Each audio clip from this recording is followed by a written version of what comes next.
Prepare to explore. Get out of the city and into an adventure that moves the whole family.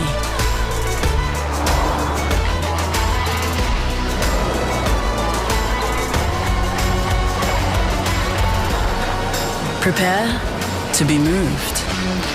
The all-new Nissan X-Trail. Conditions apply. On air, online, and on your smart speaker. Get that feeling. On the Limestone coast, this is SAFM. SAFM News Briefing. Hello, I'm Alicia McFarland. The head of the Reserve Bank has flagged several big changes for the organisation. Here's Governor Philip Lowe with arguably the biggest announcement today, which will likely affect matters regarding the cash rate. From next year, the board will meet 8 times a year rather than 11 times as currently the case. 4 of those meetings will be on the first Tuesday of February, May, August and November, and the other 4 meetings will be held midway between those meetings. Those meetings mentioned are set to be longer as well, and the Governor will front the media afterwards to explain why a decision has been made. The Treasurer insists Australia will continue to pursue a free trade agreement with the European Union, despite talks stalling in Brussels.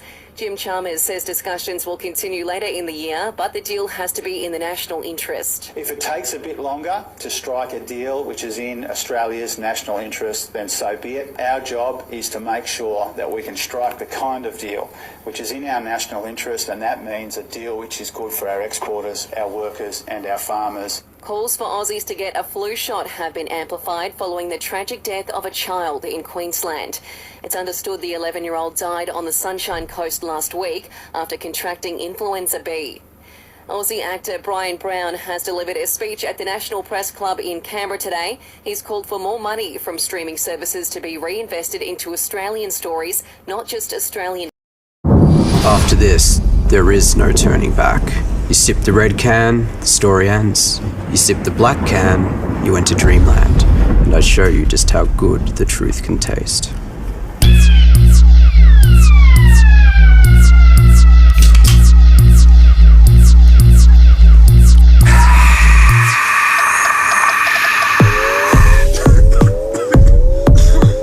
Take the Pepsi Max Taste Challenge.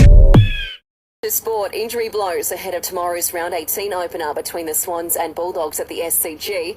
Bailey Smith didn't travel with the visitors today due to illness, while an ankle injury will keep Angus Sheldrick out for the Swans. Teammate James Rowbottom says it's just part of the game. It's just been what it is. Obviously you can't control injuries, but I think having boys back in their positions that they're most comfortable has been good. And Hawthorn has re-signed James Blank until the end of 2024. He's played 19 games since being picked up in last year's mid-season draft.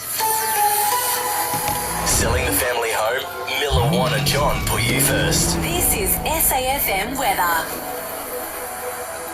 A mostly sunny afternoon across the Limestone coast, down to 7 degrees tonight. More sun tomorrow for a top of 15. For the best sporting podcasts from Australia and around the world, lift your game with Listener. Download the app now and search Sport to listen.